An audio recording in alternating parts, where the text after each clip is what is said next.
All of the views and opinions expressed here are those of the individual speaking and may not be representative of Konig American. At times, language may be considered vulgar. Listener discretion is suggested. You are now listening to the Konig Behind the Wheel podcast. All right, we're live. What's going on? Welcome back to another episode of Wheel Wednesday. I'm Scott. That's Nick. What up? And we are back again. So, how are you? Nice to see you. Oh, nice to see you too, Scott. I was talking to them, but yeah, it's good to see you too. I've seen you all week, so I feel like... let's see. What's going on? And the first thing, if you don't mind, if you wouldn't mind, if you're not subscribed already, if you can go ahead and subscribe, that would be cool. It helps us to kind of continually bring you content and kind of know what you guys like. It also lets you know when we put some new stuff up. We do a lot more than podcasts, and we're trying our best to kind of put some of that stuff up as much as we can every Friday. Right. It's not a promise, but we're trying to make sure the content comes every Friday, and the podcast will be as usual every Wednesday. So that's going on. So if you wouldn't mind, give us a like on this video, maybe subscribe. It helps us kind of comments below. Yeah, be interactive. You know what I mean? So we got that going on. Let's see what else we got going on. Not too long ago, was it a week ago, 2 weeks? I don't even remember. We dropped a video about how to choose wheels that fit over big brakes, or wheels for your car with brakes. That's up with big brakes, because all cars have brakes. Yeah, but I mean, regardless, the information kind of applies. But either way, if you have time, go check that out. If you haven't checked out our wheel offset video, that's been up for a while, but it's worth a check out, especially if you're. I think so. If you think offset is confusing to you. And I don't know. Aside from that, we've been dropping some stuff, some car walkarounds. We're doing some other content when it comes down to, some tech stuff. We have some stuff in progress. In the pipeline. Which oddly enough actually brings us around to what we're going to plan on talking about today. Yeah. Which is ride quality. Ride quality. We were just doing working on a video. Recording a video. Yep. That's actually, I think I got that in like the first take or two. So the rest of them were an issue. Yeah. So Nick's been working on a video for a while now. He is crazy long while. Just longer than usual. So he's trying to put something together for you, and the video is going to basically be about kind of how to select your wheel size. Right, changing your wheel size. If you're going to a bigger wheel, smaller wheel, wider wheel, things like that. Right, how to find the right wheel for your the right size wheel for your car, and kind of what things to consider. One of the points we have in the video is ride quality. Yeah, and so we were saying yesterday, like what kind of things are we going to talk about on tomorrow's podcast, this, that, the other thing. And for the most part, like all the topics in the video, like we have covered in previous podcasts, they were all just like their own podcasts. And then we were like, oh, I don't think we touched on that one in a podcast. So we're like, screw it, let's make that tomorrow's podcast. Yeah, this goes right onto the list of things that I feel are super self-explanatory. But the more I get into this stuff, the more I think I realize that the basics, people still, like, they don't, that's not something they necessarily consider as basics to them, right? Yeah. So it's also something that you might not even really think of, you know? Maybe. It's very possible. So yeah, I think so. I didn't take that into consideration. The first set of wheels that I bought, I was just like, okay, cool. Like, they fit on my car. They look good. Yeah. You know? Yeah, right. So I guess let's talk about real quick what is ride quality, right? I think it's self-explanatory, but just in case it's not, whenever you change your wheel and tire package, based off of what that change entails, there's an immediate effect to that, right? For example, let's say you downsize on a car. The first thing you're doing is you're trying to keep, no matter what you do, whether you upsize or downsize, you're trying to keep the same overall rolling diameter. Right? So whenever you downsize on a wheel, the first thing that happens is you have to compensate to keep that rolling diameter by getting a tire with a bigger sidewall. Right. So you end up getting a taller taller sidewall on the tire, and what ends up happening is now you have percentage more tire than wheel you did on the original on the car originally, right? When you downsize, Right. So what are some things that change from that? The hardest part has always been is putting some sort of quantified percentage to what that change looks like, right? For example, we know that when you do that, you're going to pick up some cushion and the ride's going to feel a little bit softer. Definitely. But how much percent? Like if you go from a 17-inch wheel to a 16-inch wheel and you pick up some sidewall there, what's how much percentage? I mean, you already might have had a good sized tire, and that's going to change for every vehicle. I mean, the percentage wise is hard. Like, how do you even really calculate that? So what's interesting, actually, or because it's definitely a noticeable difference. Like if you go with a Meteor tire, like you just feel how it handles a little bit. You feel like if you go over a bump, it's definitely not the same going with if you have more sidewall than you have a lower profile tire. Right, but obviously the percentage that changes diminishes once you start getting into, like when you go for, let's say you have a car that has a 16-inch wheel on the car and has a good amount of tire on it, and then you go to a 15-inch and has a good amount of tire on it. Like, I mean, there's more, but percentage-wise, is it going to really change how it feels? Very dramatic if you went from a 20-inch tire down to an 18. Okay. Right? So I see what you're saying. So there's got to be, and so that's always been a thing. For a while, the SEMA Wheel and Tire Council was working on what they called, I think was called the Ride Guide. And the idea there was to give quantified numbers of when you change certain things, how it would affect the vehicle, right? Okay. How would it affect the handling, increase or decrease? How would it affect? So how do you calculate that, though? So that's what are they doing? Beyond me. That's slightly beyond me. And I know that for a while they were working with some interesting, technical schools. Like I think Clemson, they have a really state of the art, technologically advanced automotive center there, where they were using different tests and different things to compute these things and put them into percentages. And while this may not apply to you, I guess the point that we're trying to establish is the fact that, it becomes tough for us to give you a quantified amount of like when you downsize from when you downsize from like a 17 to a 16, what percentage did the car start to handle differently, better or worse? Right. What percentage did the car get smoother, better or worse? Well, does the type of tire you use also factor into that? There's a lot of factors. So, if you change even just the tire type, like not all tires will handle the same. Some will. Well, yeah, sure, but I think when we start talking about tire and wheel, we start talking about how the car feels, right, more than the actual traction part of the tire, right? And so that's one of those things, right? Like, so we know that if you go to a bigger wheel, and you downsize the tire to an extent, what you start to do is, because what happens is that the sidewall gets, stiffer as you tend to go up to that, right? And the air pressure obviously is more intense, distributed into that smaller area. So now all of a sudden the car feels to respond better, right? Yeah. When you take the sidewall roll out of a lot of tires, like if you have your car came with 16-inch wheels, you go up to an 18 by 8.5, and or something like that.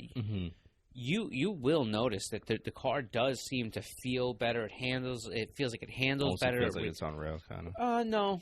I think that has a lot to do with suspension, but it definitely feels stiffer and sturdier and a little bit more sporty. You know what I mean? Okay. And then when you start getting into things like comfort, things change, right? Like we're right there, right? This is the point of today's conversation, right? So now you went to that 16-inch. You went from a 16-inch wheel and tire package up to that 18-inch tire package. You got a lower pro tire. The wheel's bigger. all right, let's say you got some sportiness out of it, some handling advantages, but now does a car ride rougher? Do you have things you need to be concerned with? Does it feel different? And for the most part, the answer is going to be yes, right? Yeah.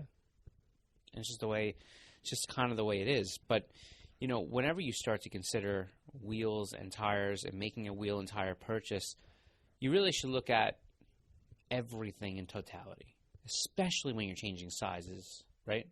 And that's one of the reasons that we decided to come out with a video that you're working on. But, you know, look, I mean, if you drive your car every single day, the ride quality is going to be important to you. Definitely. Right? Like, you don't want to have... Especially if you live up here in the East Coast, because, you know, you got to deal with potholes and, you know, destroyed roads and salt roads and all that. Right. So... Yeah, if you live in an area where you have a really harsh environment, whether it be the Northeast or it be, the north part of the Midwest and stuff like that, like Canada, you need to think about these things because, obviously your roads are a great impact to kind of how your longevity of how your wheel and tires last. Right. So ride quality is something you really should consider. You should think about, what your use is on the vehicle. How are you going to be using the vehicle? Are you going to be using it on the track mostly? Because, hey, look, tracks are a lot smoother. And, you're looking for the most performance advantage that you can get. But if you're daily driving your car, that's a different story. You may choose not to go, you may want 19s for the look, but you may choose to go no bigger than an 18 or 17. In order to keep that comfort. To keep some of that comfort in because you're daily driving it. Now, if you have a weekend car that you only drive on the weekend. Then by all means, do whatever you want. Well, but you may choose to say, hey, look, I only drive it on the weekends. Yeah, so it's not going to affect you as much as opposed to if you were driving it every single day. So you'll be able to get away. Well, you'll be able to deal with that small percentage or maybe big percentage, depending on how dramatic you go, of uncomfortability with that car because you're only driving it on a Sunday or Saturday or, it's not your commuter car. You're not using it to go to work or do whatever it is you have to do. Yeah. And I think about that with, like, my cars. Like, I've always had that thing where my secondary car, I almost never, except for when I was right in the beginning stages of kind of getting into cars. Because it was your only car? Right. But I quickly learned that when I wanted to rip my cars apart, which I tend to do very quickly. You need it daily. That I needed to have it daily. So I spent the majority, I think from the time I had to be like 20, 21, I drove a piece of crap, and I had my car that would stay, in a garage under a cover, whatever it was. But whatever car I was working on or building, because you could do whatever you want to that and not have to worry about I need to take this out to go to work or go to school or run any of my errands. I don't have to worry about that. Well, and there's this really big. I don't know to what extent some of you have taken your cars and built them or whatever it is, but for me, like, I was really quick to always get into totally ripping my car apart and making it completely unusable, or going to such extreme and just letting it sit. No. But I mean, going to such extreme that the car wasn't comfortable to drive. It wasn't like like you like driving it when there was nobody on the road, but if you had traffic, you would want to kill yourself, right? It was a cop magnet. It was loud. Your girlfriend doesn't want to get in the car. Definitely the worst. All of those things for a daily driven car, those are the worst possible things to have. So, and I was real quick. I mean, for some reason, I think when I was younger, I thought that the quickest way to make my car better was for some reason to take out every creature comfort that the car possibly had. I mean, I'm telling you, the first thing for me seemed to always be the AC. I don't know why I felt so compelled just to clip it.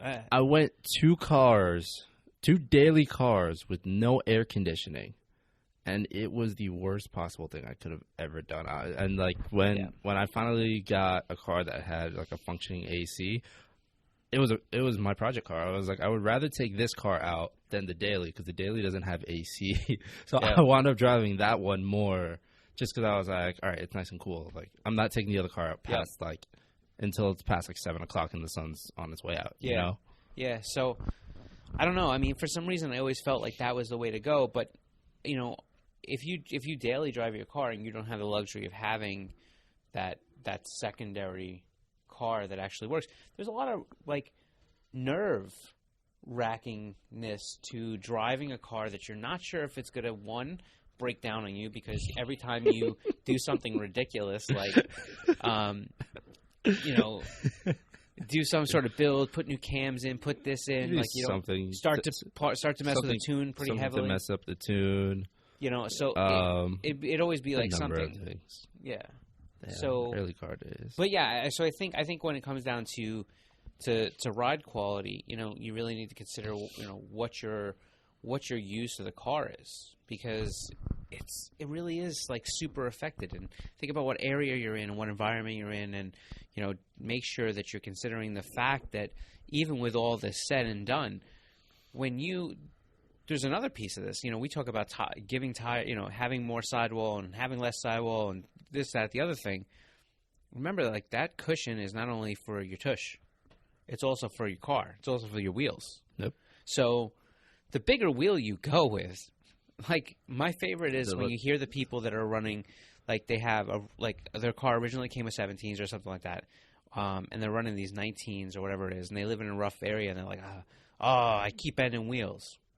Yeah, there's a reason for it. Like, that's what happens. And you know, you have rubber bands on the tire now. Well, and unfortunately, a lot of cars now, OE-wise, are coming with wheels that are much larger than ever before. You know, I mean, case in point, Civic Type R comes with a 28.5. You know, you have a lot of... I didn't even realize it came with wheels. Yeah. What's the tire size that it comes with? Small. 35. I don't remember offhand, but I mean, it's small. It's not big. It looks unproportionally. It looks out of place, and that's why I think a lot of people go down to an 18.5 or something like that, you know?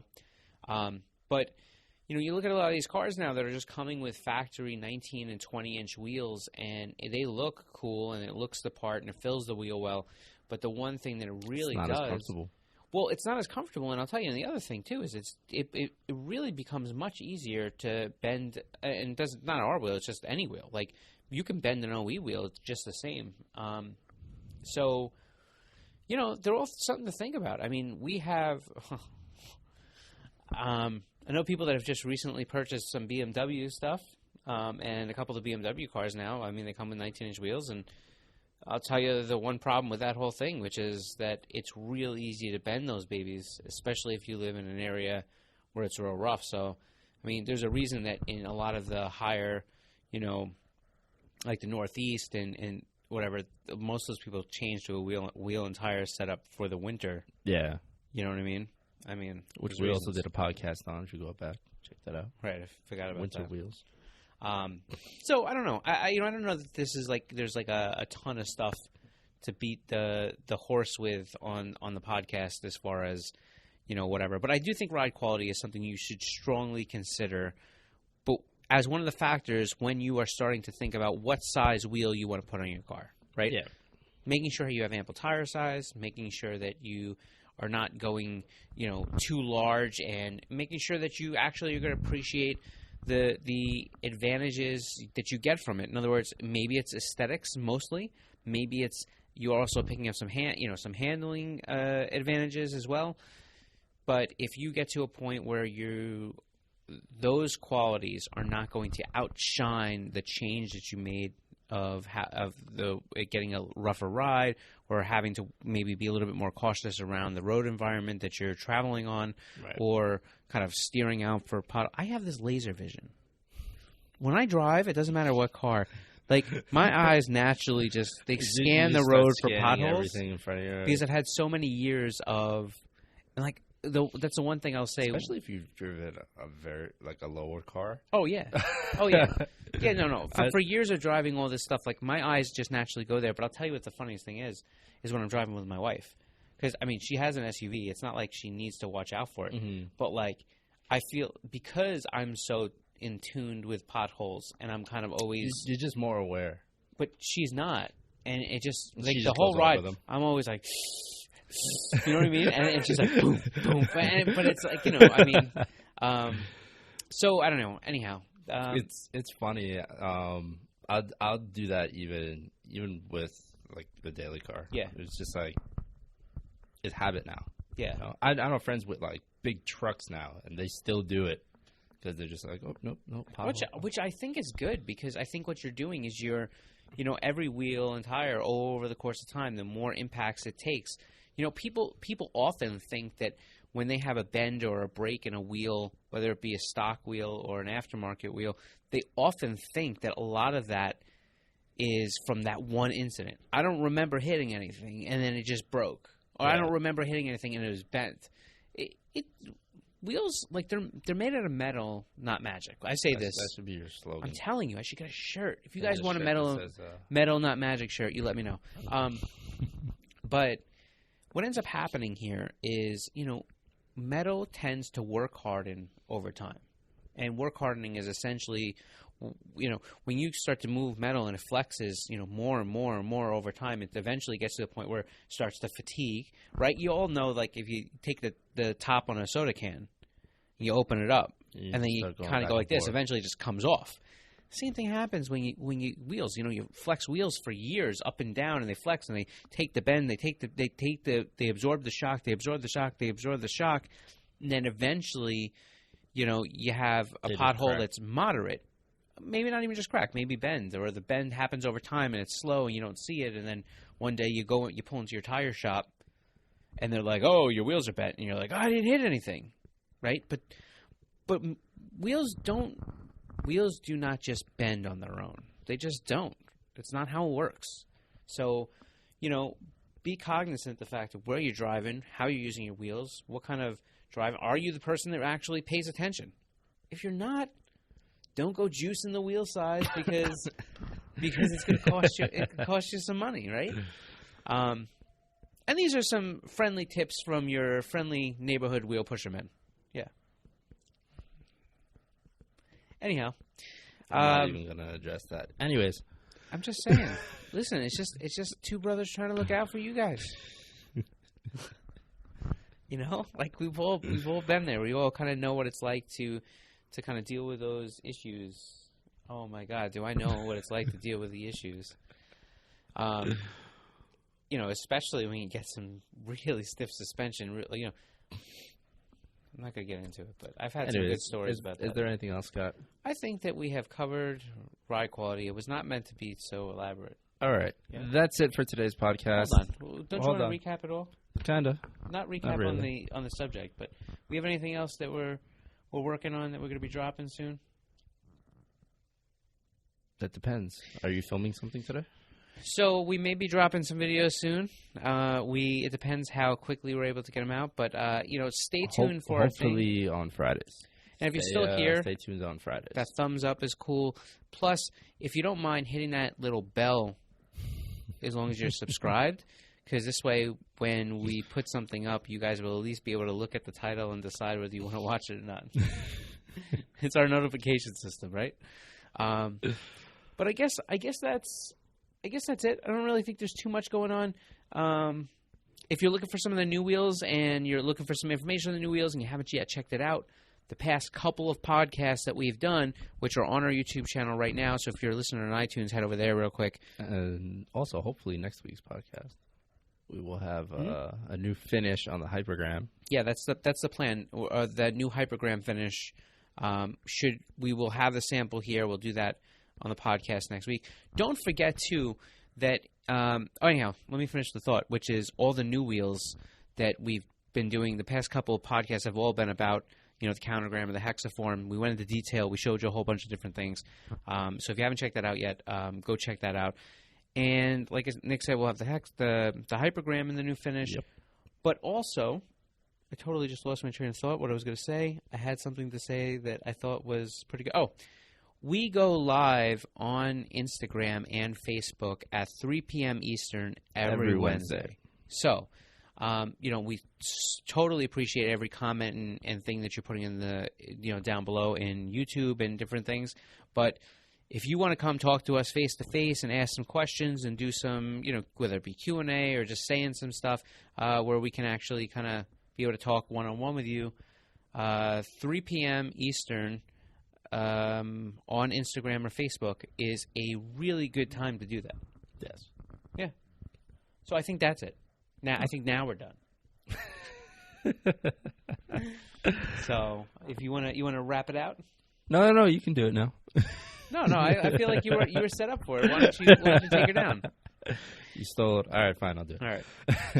That's it for this week's Wheel Wednesday podcast. For more info on the podcast, head over to konigwheels.com/podcast. Please check us out on Instagram.